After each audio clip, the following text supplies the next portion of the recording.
Kabanata 4. Isang araw, nag-schedule ng medical mission ang hospital na pinagtatrabahuhan ni Jimmy. Papunta raw ang staff sa mga depressed area. Sunod-sunod kasi ang mga kalamidad na dumarating, kaya naman kailangan mag-extend ng tulong ang bawat isa sa kanyang kapwa Pilipino. Involved si Jimmy sa mga magmimisyon para naman makatulong din siya sa mga taong naghihikahos. Naikwento ni Jimmy kay Irene ang gagawin nilang pagme-medical mission. Jimmy, sama naman ako oh. Ikaw, kung gusto mo, kaya lang baka masyado kang mapagod. Hindi, okay lang. Total wala namang pasok sa opisina kapag Sabado. Gusto ko ring mag-volunteer. Paliwanag ng dalaga.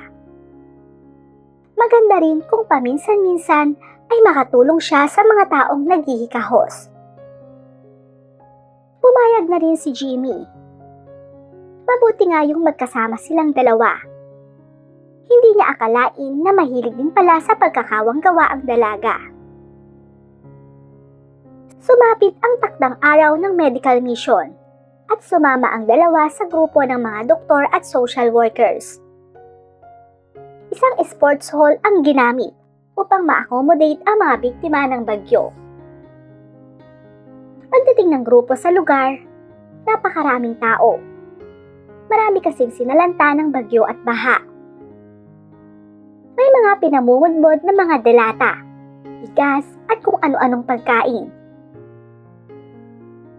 Ang mga may sakit ay pwedeng magpatingin. Walang bayad ang konsulta at namimigay pa ng mga libreng gamot. Halos hindi na makahinga si Jimmy at Irene sa kapal ng tao. Pero hindi na bale. Total, paminsan-minsan lamang naman itong mangyari. Sakripisyo na lamang, alang-alang sa kapwa nila Pilipino. Lumapit ang dalawa sa grupo ng mga social workers at tinulungan ang mga ito sa pagmumudmod ng mga plastic bags na naglalaman ng mga goods. Walang tigil ang dating ng tao at wala ring tigil ang dating ng mga pagkain, bigas, delata at kung ano-ano pa na galing sa iba't ibang sangay ng pamahalaan. Irene, iiwanan muna kita sandali ha. Pupunta lang ako doon sa mga kasamahan kong doktor. Aba, oo. Tinungo ni Jimmy ang mga grupo ng mga doktor upang magbigay ng mga reseta sa mga pasyenteng may sakit. Psychiatrist si Jimmy. Pero kapag ganitong mayroong medical mission, pwede siyang maging general practitioner sa pamamagitan ng pagsusulat ng mga basic prescriptions sa mga taong nangangailangan ng gamot. Kinatanghalian, tinawag ni Jimmy ang dalaga at naupo sila sa isang mahabang mesa kung saan sabay kakain ang lahat ng magmi-mission.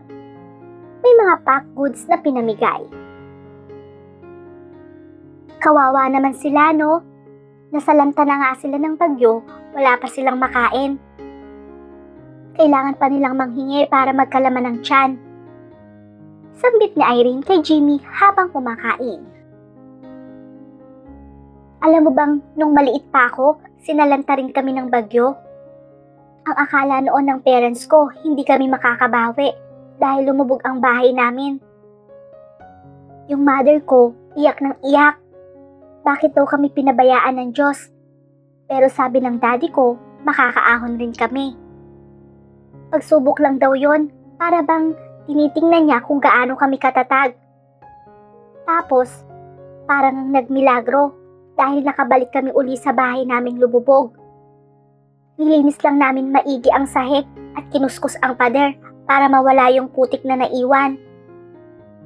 Nakapagpatayo pa ng negosyo ang mga parents ko, kaya gumanda uli yung buhay namin.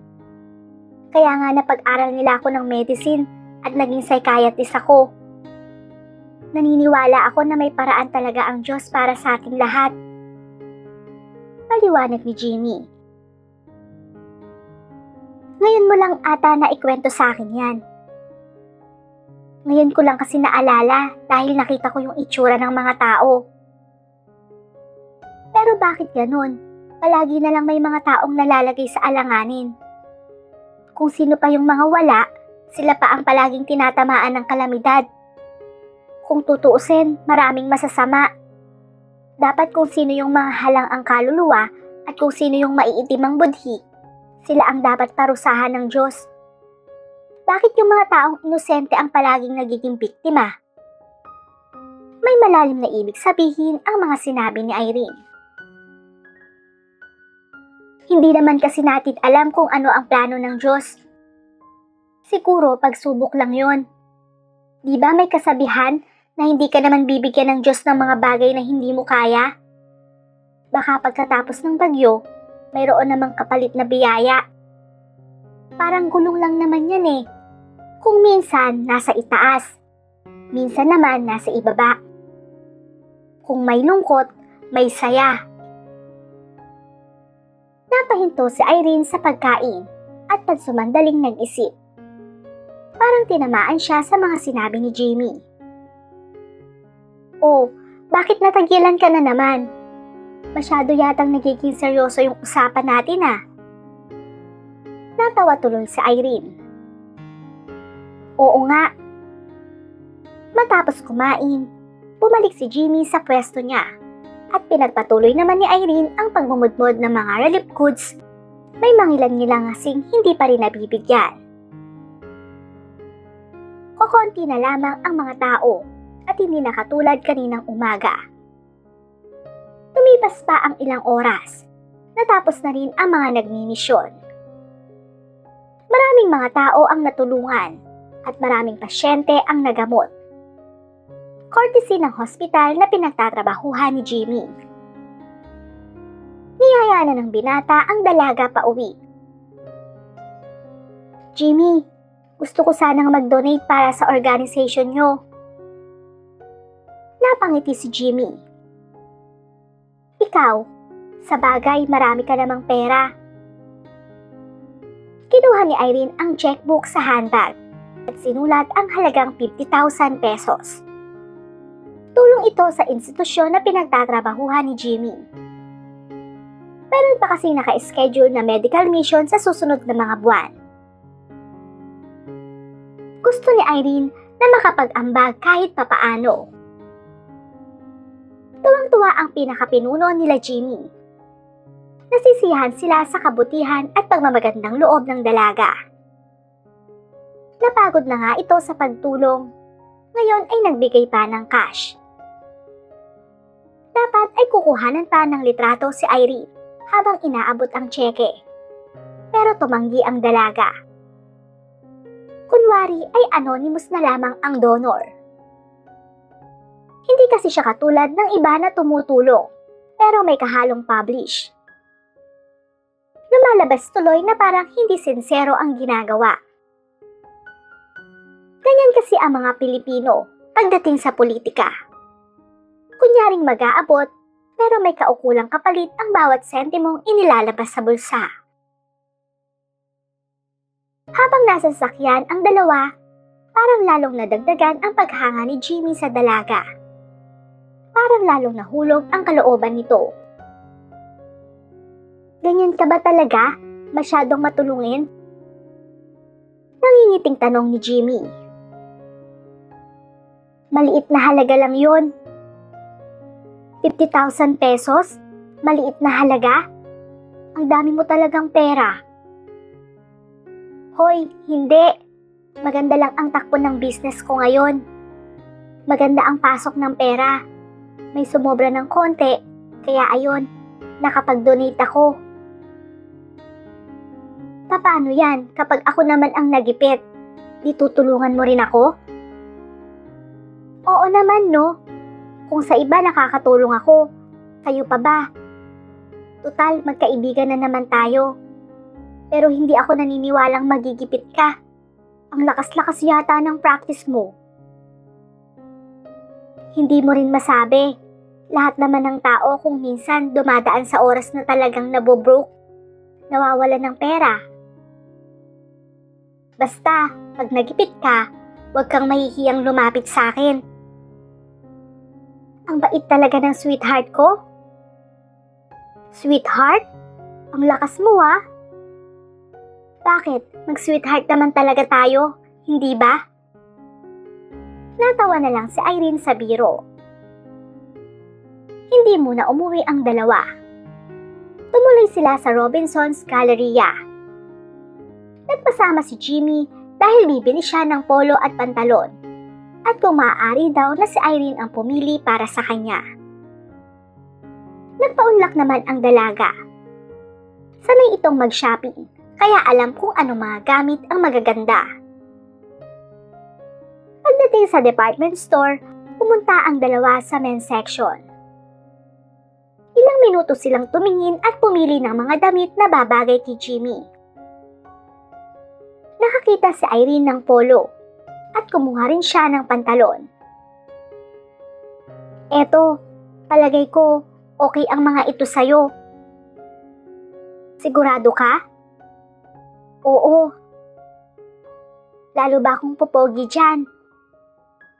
Maraming babae ang lalong hahanga sa'yo. Sigurado ka ha?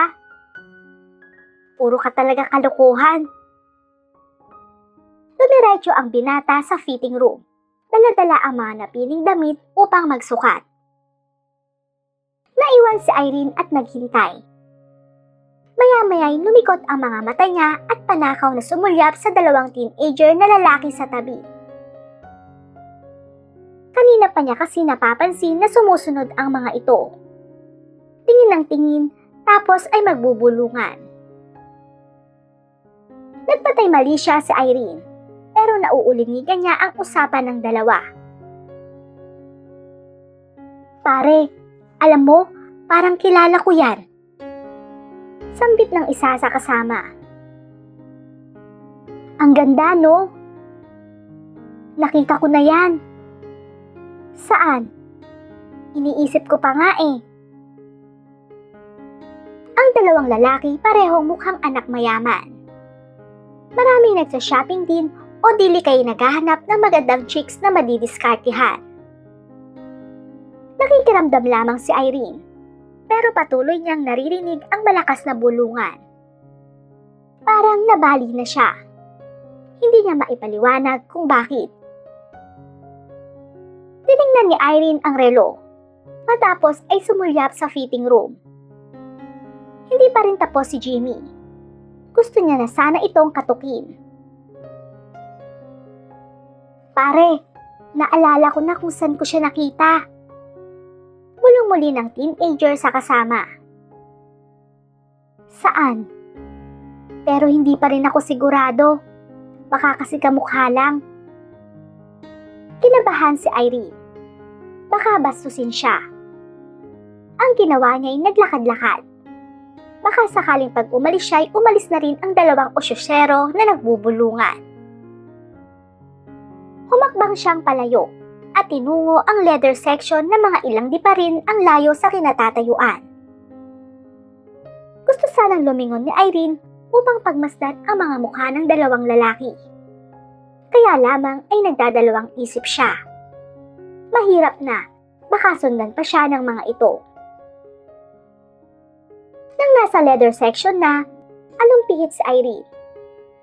Nakatayo pero malikot pa rin ang mga mata.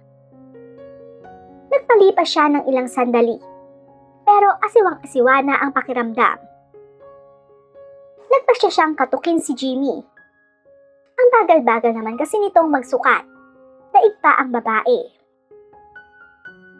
Nag-about face si Irene, pero nabigla dahil nasa likod na niya ang dalawang teenager. Sumunod pala ang mga ito. Napatingin siya sa mga ito at nagtama ang paningin nila ng isa.